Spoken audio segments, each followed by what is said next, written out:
Hello guys, आज मैं couple of cuckoos के चैप्टर 298 को एक्सप्लेन करने वाला हूँ। लास्ट चैप्टर में हमने देखा था हीरो ने नागी को चैलेंज किया था और अगर वो हारेगी तो वो नागी को किस करेगी, और जोश में आकर नागी ने भी कह दिया था कि अगर वो हारा तो वो उसे किस करेगा। अब घर आकर नागी नहाने जाता है और वहाँ वो चैलेंज के बारे में सोचकर फ्रीक आउट हो रहा था, क्योंकि चाहे कोई हारे कोई जीते किस तो होना ही है। वो खुद को स्टूपिड कहता है, उसे नहीं पता वो जोश जोश में बोल गया या वो ईंट का जवाब पत्थर से देना चाहता था। उसे ये किस वाला चैलेंज एक्सेप्ट करके अब पछतावा हो रहा था, पर वो प्रॉमिस तोड़ नहीं सकता। वो समझता है कि हीरो उस टाइम बहुत शांत लग रही थी, पर उसे पता है कि अंदर से उसे भी बहुत ज्यादा अजीब लग रहा होगा। इसके अलावा वो पहले भी एक बार किस कर चुके हैं, तो क्या फिर दोबारा वही चीज रिपीट होगी। वो सोचता है नहीं, मैं ऐसा नहीं कर सकता, मैं अपनी एक्स को किस नहीं कर सकता, तो क्या मुझे चैलेंज से पीछे हट जाना चाहिए। पर ये हमारे हाई स्कूल का आखिरी चैलेंज है। यही सब सोचते हुए वो बिना कुछ पहने वहाँ से बाहर आ जाता है और एरिका अभी घर पहुंची थी और वो उसे वैसे देखकर चिल्लाने लगती है। दूसरी तरफ हीरो भी नहा रही थी और वो बहुत एम्बैरेस थी। वो सोचती है नागी ने चैलेंज एक्सेप्ट कर लिया है, तो मतलब उसे अपनी एक्स को किस करने से कोई प्रॉब्लम नहीं है। क्या उसका यही मतलब था या उसने जोश जोश में बोल दिया था।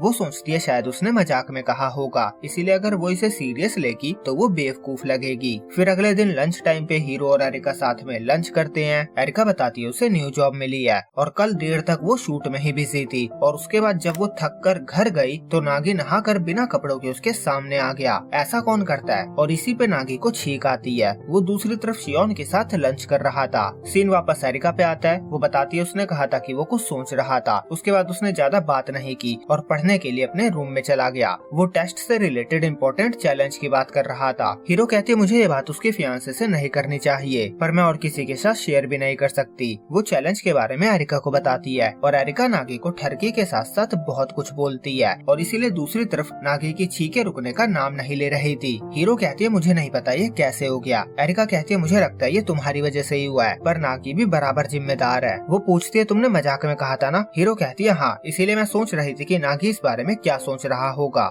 एरिका कहती है तो यही जानने के लिए तुम मुझसे शेयर कर रही हो। वो कहती है पहली बात तो तुमने ये कहा ही क्यों कि हारने पे तुम उसे किस करोगी। हीरो कहती है ये हमारा लास्ट टेस्ट है, तो मैंने एक्साइटमेंट में बोल दिया था, पर वो इसे जीत के रहेगी। उसे खुद पे विश्वास है कि वो नहीं हारेगी। फिर अगले सीन में एरिका घर पे नागी से इस बात को कंफर्म करती है। नागी कहता सब कुछ सच है। वो कहता मुझे भी नहीं पता कि मैंने वो कैसे बोल दिया। उसने चैलेंज लगाया और मैंने जोश जोश में एक्सेप्ट कर लिया और अब मैं पछता रहा हूँ। एरिका कहती है तो तुम हारोगे या जीतोगे। नागी कहता है मैं हीरो को हराना चाहता हूँ, मैं जरूर जीतूंगा। और फिर वो पढ़ने के लिए अपने रूम में चले जाता है। वो सोचता है अभी उसे टेस्ट पे ध्यान देने की जरूरत है, किसके मैटर को वो बाद में देख लेगा। और एरिका भी इस चैलेंज के बारे में जानकर अब परेशान होने लगी थी, और यहीं पे ये चैप्टर एंड होता है। तो आज के लिए इतना ही। मैं मिलूंगा आपसे कल रेंट अ गर्लफ्रेंड के 2 न्यू चैप्टर्स के साथ। जब तक के लिए बाय बाय।